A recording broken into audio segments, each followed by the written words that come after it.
गोदी मीडिया वालों ने सोचा कि जो हर दाढ़ी टोपी वाला मिलिटेंट है। मारा गया आतंकी कारी मोहम्मद एनआईए की मोस्ट वांटेड आतंकियों की लिस्ट में शामिल था। लानत होती है झूठ बोलने वाले पे। पाकिस्तान की तरफ से जो शेलिंग हुई उसकी जद में सबसे पहले पुंछ शहर आया। ठीक यहाँ आकर शेल गिरा और इंडिया पाकिस्तान कॉन्फ्लिक्ट में जिस शख्स की पहली मौत हुई वो थे कारी मोहम्मद इकबाल। इतना बड़ा लेबल लगाने की मामूली बात नहीं होती है। मुझे भी इन लोगों जितना ही गुस्सा है और उतनी ही हताशा है अपने ही पेशे के प्रति। प्रेस रिलीज में क्लियर कट ये लिखा हुआ था कि हमारा खानदान जो है, इस खानदान का ना आज तक कोई मिलिटेंट हुआ, ना आज तक OGW कोई है। बिना सोचे समझे इतना बड़ा अटैक लगा दिया। मतलब कट्टर हिंदुस्तानी आदमी कोई वो आदमी जो अपना आप को हिंदुस्तान के लिए कुर्बान करता है, आप उसको जब मिलिटेंट कहोगे तो बाकी वालों में क्या मैसेज आएगा? हिम्मत रखिए आप। हेलो माय ब्यूटीफुल व्यूवर्स, अस्सलाम वालेकुम, नमस्ते, सत श्री अकाल, खुशामदीद। आप सभी का चैनल पर बहुत बहुत स्वागत है। मैं यास्मीन हफीज़। आप सबसे रिक्वेस्ट होगी कि वीडियो को अंत तक देखने के बाद ही अपने कमेंट कीजिएगा। अगर हो सके तो ज़्यादा से ज़्यादा लोगों तक शेयर कीजिएगा। यही आपका सपोर्ट, यही आपका अप्रिसिएशन होगा मेरे चैनल के प्रति।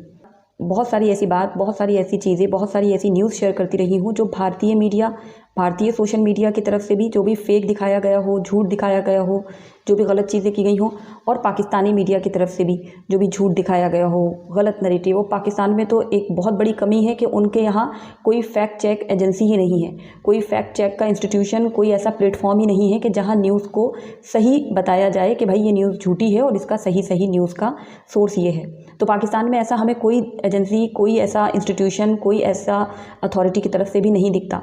वहाँ पर अगर कोई पाकिस्तानी खुद आकर सामने आपके साथ सही न्यूज़ शेयर कर दे तो आपको सही न्यूज़ पता चल जाएगी।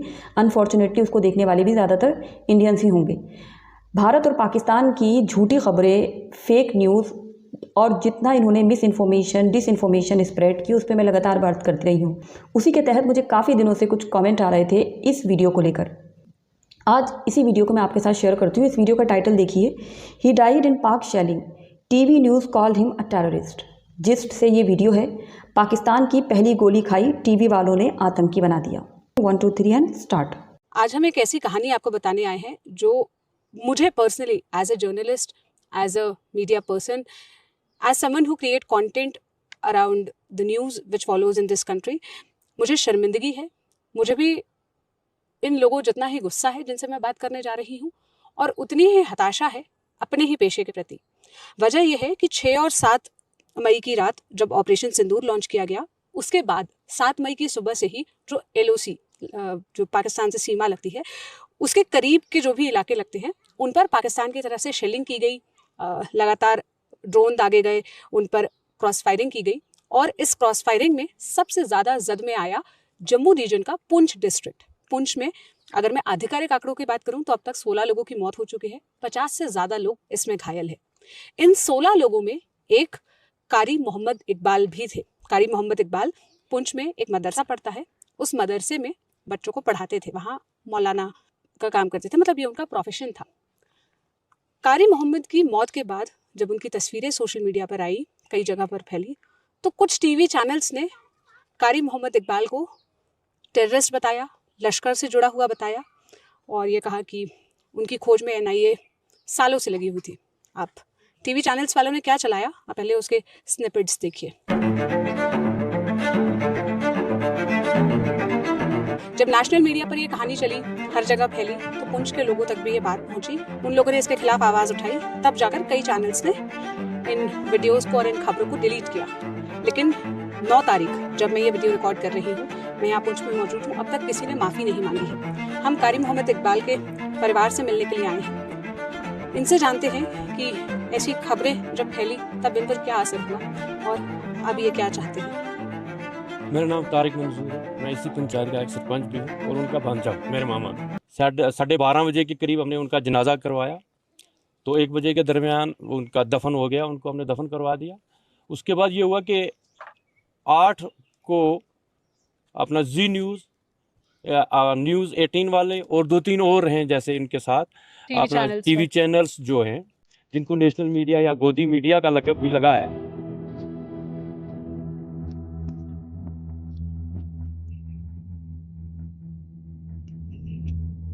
तो उन्होंने उनका वो डेथ वाला फोटो और दूसरा एक और फोटो जो मतलब नेट पे चढ़ा हुआ था, लोगों ने चढ़ाया था, ये दोनों फोटो जो है वो लगाए।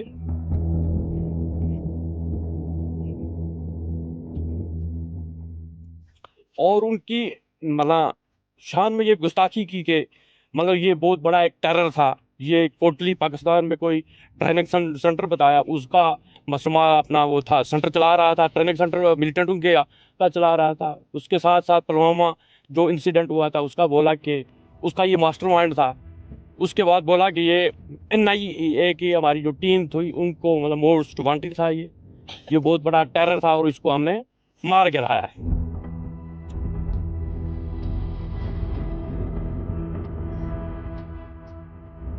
कि उनके सर पे टोपी थी, उनके मुंह पे दाढ़ी थी।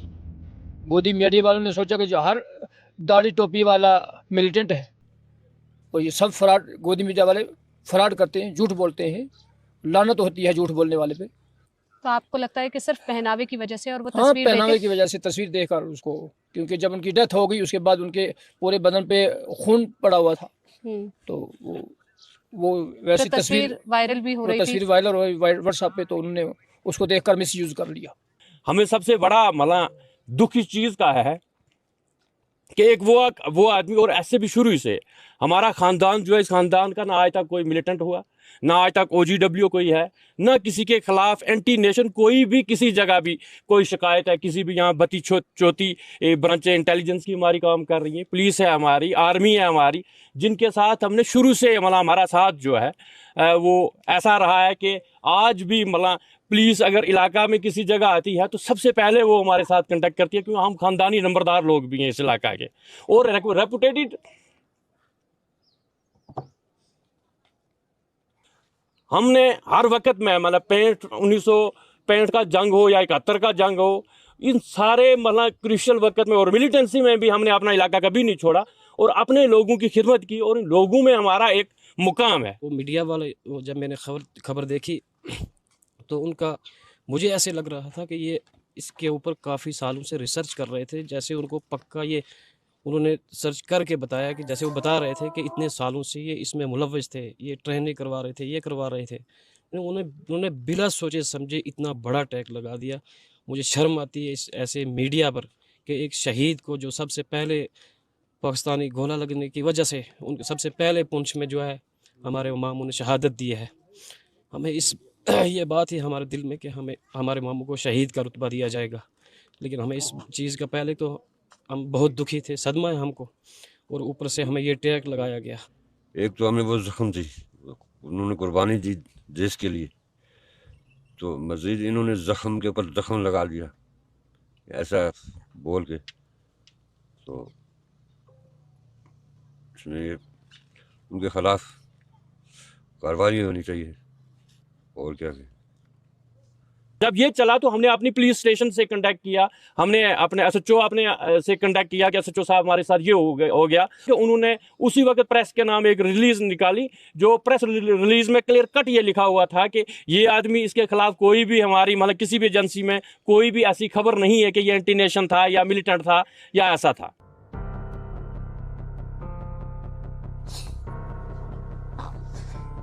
हिम्मत रखिए आप।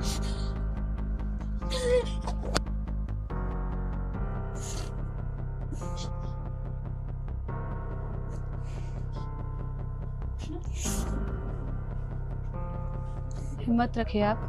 और इस दुख की घड़ी में भी हम ये चीज़ सोचते हैं कि अगर आज की डेट में भी मतलब उनके साथ दूसरे जो मीडिया वाले वो कम से कम इतना आए होते कि हमसे इतनी गलती हो गई जी, कि किसी ने अगर फोटो हमारे पास पहुंचाया, हमसे गलती हुई, हम फिर भी सोचते यार आज 10 दिन हो गए, किसी ने इतनी बात भी नहीं पूछी कि हमने इतना बड़ा ब्लंडर कर दिया। इतना बड़ा लेबल लगाने की मामूली बात नहीं होती है कि एक बाइज्जत शहरी को, एक मतलब कट्टर हिंदुस्तानी आदमी को, एक वो आदमी जो अपना आप को हिंदुस्तान के लिए कुर्बान करता है, आप उसको जब मिलिटेंट कहोगे तो बाकी वालों में क्या मैसेज आएगा, बाकी वाले क्या चीज़ सोचेंगे इसके बारे में। आपकी बात बिल्कुल ठीक है। और हालांकि मैं जिस चैनल से हूँ, मैं जहाँ काम करती हूँ, इन्होंने ना ऐसी कोई खबरें चलाई, ना इसको एंडोर्स किया, लेकिन फिर भी मैं उस पेशे से आती हूँ जिस पेशे के लोगों ने ये खबरें चलाई है। और मैं एक जर्नलिस्ट होने के तौर पर, एक मीडिया पर्सन होने के तौर पर मैं आप लोगों से माफ़ी मांगती हूँ। ये कहानी इसलिए भी ज़रूरी थी कहनी और यहाँ आकर करनी, ताकि ये पता चले कि किसी भी एक खबर का असर क्या होता है। आप चैनल पर 10 सेकंड, 20 सेकंड, 1 मिनट, 2 मिनट के लिए चलाते हैं, लेकिन किसी की ज़िंदगी भर की कमाई, किसी की ज़िंदगी भर की इज्जत उससे चली जाती है। हम जिस वक्त में ये खबरें कर रहे हैं, जैसा वक्त अभी चल रहा है, इंडिया पाकिस्तान के बीच में जो टेंशन चल रही है, जो वॉर जैसी सिचुएशन बनी हुई है, इसमें ज़रूरी है कि हम गंभीरता से और थोड़ा सा सहजता से हर खबर को देखें, परखें, फिर आगे बढ़ाएं। ये चीखने, चिल्लाने, शोर मचाने और झूठ आगे फैलाने का वक्त नहीं है। हम इसलिए ये कहानी यहाँ करने आए थे ताकि इनके साथ जो नाइंसाफ़ी हुई, जो गलत हुआ, भले ही वो हमने ना किया हो, इस पेशे से आने वाले दूसरे लोगों ने किया हो, वो माफ़ी मांगे ना मांगे, लेकिन ये रिपोर्ट हमारी तरफ से, हमारे पेशे की तरफ से इस परिवार के लिए, इन लोगों के लिए माफ़ी थी। पुंछ से हमारी कवरेज लगातार जारी है। मैं सोनल हूँ, कैमरे के पीछे मेरे साथ धीरज हैं। आप जिसके साथ जुड़े रहिए। इस रिपोर्ट पर आप क्या कहेंगे, आप हमें कमेंट में बताइएगा। मैं ये पूरी वीडियो देखने के बाद इस अफसोस में हूँ कि मुझे कई दिन से ये कमेंट आ रहा था इस वीडियो को लेकर, बट वो होता है ना, इसके बाद एक बहुत सारी वीडियोस होती हैं और कई सारी चीज़ें हम नज़र से जाती हैं और हम शेयर करने से रह जाते हैं या ध्यान से उतर जाती हैं। आज जब मैं ये वीडियो देख रही हूँ, मुझे इस बात का इतना अफसोस हो रहा है। हम पाकिस्तान का फ़ौजी मीडिया देखते हैं जो हर वक्त इतना झूठ, इतनी नफ़रत बांट रहा होता है और हम लोगों को इतना अफसोस होता है कि ऐसी तो कोई चीज़ भारत में हुई नहीं है, लेकिन ये लोग इतना बढ़ा चढ़ा के क्यों बोल रहे हैं। और अभी तक वहाँ पर फेक, बिल्कुल एकदम झूठी मीडिया रिपोर्टिंग हो रही है अभी तक भी, जब मैं ये वीडियो रिकॉर्ड कर रही हूँ।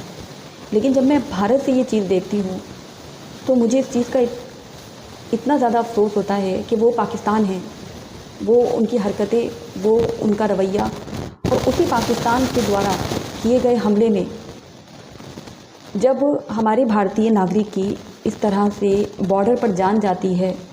और देखिए, कारी मोहम्मद इकबाल साहब की जान जाने के बाद उनको मीडिया के द्वारा, भारतीय मीडिया के द्वारा उन्हें आतंकी घोषित कर दिया गया।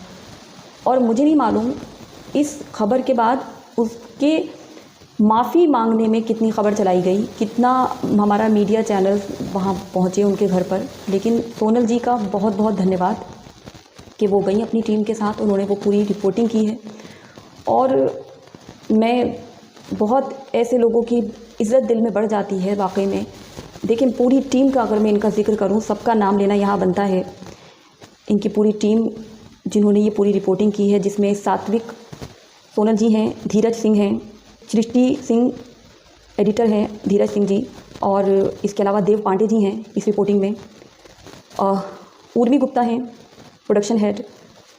इन सभी का धन्यवाद हम सबको देना चाहिए। इन सब के लिए मैं दिल से शुक्रगुजार हूँ कि एटलीस्ट ये वहाँ गई और इन्होंने ये पूरी रिपोर्टिंग की। और कितने अफसोस की बात है कि बॉर्डर पर जो लोग होते हैं, असल में दो मुल्कों के बीच में बॉर्डर पर जब ये जंग जैसे हालात होते हैं या जंग होती है या कुछ भी वहाँ पर घटित हो रहा होता है, वो बाकी जो और स्टेट्स में है उनको उतना मालूम नहीं होता उसकी इंटेंसिटी। वो हम सब मीडिया से देखकर अंदाज़ा लगाते हैं, वो हम टीवी ख़बरों से देखकर अंदाज़ा लगाते हैं, वो सोशल मीडिया पर कोई वीडियो वायरल हो गई उससे अंदाज़ा लगाते हैं लोग अपने घरों में बैठकर। तो आप क्या कहेंगे इस तरह की मीडिया कवरेज को जो भारत में हमारे जो हो रही है? ये सब टीआरपी की जंग है। मैंने बहुत बार इस पे बात की है कि टीआरपी के लिए आज जो हमारा मीडिया है वो कुछ भी खबर चला देता है, उसके बाद जब वो फेक न्यूज़ निकलती है, झूठी खबर निकलती है, तो वो बस इतना करते हैं कि उसको डिलीट कर देते हैं। माफ़ीनामे के नाम पर उनकी वो खबरें हम चलते हुए कभी हमने नहीं देखी कि एक बहुत बड़ी हम देखें कि उन्होंने कोई वीडियो बनाई हो जिसमें उन्होंने अपनी गलती की माफ़ी मांगी हो। अगर आपने देखी हो तो प्लीज़ मुझे बताइएगा, पर मैंने नहीं देखी। क्या कहेंगे आप? मतलब मेरे पास तो शब्द ही नहीं है। मैं हैरान हूँ कि एक इंसान जो कि बॉर्डर पर पहली गोली खाते हैं, अपनी जान उनकी चली गई, अपने मुल्क से मोहब्बत करते थे, उस शख्स को मीडिया ने, सोनल जी ने बिल्कुल ठीक कहा, उम्र भर जो इज़्ज़त कमाई होती है, उम्र भर जो रुतबा, जो मेहनत की होती है, उसे मीडिया के द्वारा 1 मिनट नहीं लगता तहस नहस करने में। ये बहुत अफसोस का मकाम है। आपकी जो भी राय हो मुझे कमेंट सेक्शन में ज़रूर बताइएगा। मीडिया से मेरी दरख्वास्त होगी, रिक्वेस्ट होगी कि प्लीज़ अपनी रिपोर्टिंग से पहले, अपनी ग्राउंड रिपोर्टिंग से पहले, जो मतलब बिना रिसर्च के ही, जिस तरह से इसमें जो उनके रिश्तेदार हैं वो बता रहे हैं कि मीडिया ने इस तरह से चलाया जैसे कि जिन्हें कितने साल से वो रिसर्च कर रहे थे इस पूरी रिपोर्टिंग के लिए, और वो बस ऑल ऑफ सडन वो न्यूज़ आई, उन्होंने उसको बिना जांचे परखे, बिना उसकी असलियत जाने उन्होंने चला दिया। बहुत अफसोस की बात है। और मैं हमेशा से बात करती आई हूँ भारतीय मीडिया के बारे में भी, और पाकिस्तानी मीडिया को तो हम क्या ही कहें, इनके यहाँ तो कोई फैक्ट चेक ही नहीं होता। एटलीस्ट सोनल जी वहाँ गई, जिस चैनल वहाँ गया उन्होंने वहाँ से सच्चाई दिखाई है हमें। पाकिस्तान में देखिए कितना झूठ चल रहा है, कोई चैनल जाकर दूसरा चैनल दिखाई नहीं रहा है कोई सच्चाई। लेकिन मैं अपने देश की बात करूं तो ये बहुत अफसोस की बात है कि अगर हमारा मीडिया इस तरह से काम कर रहा है। बाकी आपकी जो भी राय हो मुझे कमेंट सेक्शन में ज़रूर बताएं। मीडिया की एक बहुत बड़ी जिम्मेदारी होती है, डेमोक्रेसी का चौथा स्तंभ बोला जाता है मीडिया को, और अगर वही मीडिया इस तरह की खबरें चलाए और उसके बाद बस उनको लगे कि ठीक है न्यूज़ डिलीट कर दो, कोई फ़र्क नहीं पड़ा, नहीं। जिसकी ज़िंदगी के साथ आपने ये कर दिया, जिसके नाम के साथ आपने ये कर दिया, जिसके नाम को ज़रा सी देर नहीं लगी बदनाम करने में, उसकी उम्र भर की कमाई, उसकी इज़्ज़त, उस पर बहुत बड़ा फ़र्क पड़ा। जो भी राय हो मुझे कमेंट में बताइएगा। वीडियो को ज़्यादा से ज़्यादा लोगों तक शेयर कीजिएगा, और यही कहूँगी कि जो भी मीडिया और सोशल मीडिया पे आ रहा है सब पर आंख बंद करके बिल्कुल भरोसा ना करें। ख़ुद की रिसर्च भी रखें, ख़ुद को भी चीज़ों को रीचेक करें। और मैंने कल भी फेक न्यूज़ से संबंधित एक वीडियो शेयर की थी आप लोगों के साथ परसों, तो मुझे वहाँ पे कमेंट भी मिले कि हमने उस न्यूज़ को सही मान लिया था, थैंक यू सो मच कि आपने हमें शेयर कर दिया। मैं इतनी बार बता रही हूँ, PIB पे फैक्ट चेक करें, और मेन स्ट्रीम मीडिया TRP की जंग में दौड़ में लगे हुए मीडिया से अनुरोध होगा कि प्लीज़ अपने काम करने का तरीक़ा बदलें। आपकी इन रिपोर्टिंग की वजह से किसी की ज़िंदगी जाने के बाद भी उसके नाम के साथ, उसकी इज़्ज़त के साथ आप खिलवाड़ कर रहे हैं। Thank you so much. अपना और अपने इस प्यारे मुल्क का ख्याल रखें। जय हिंद।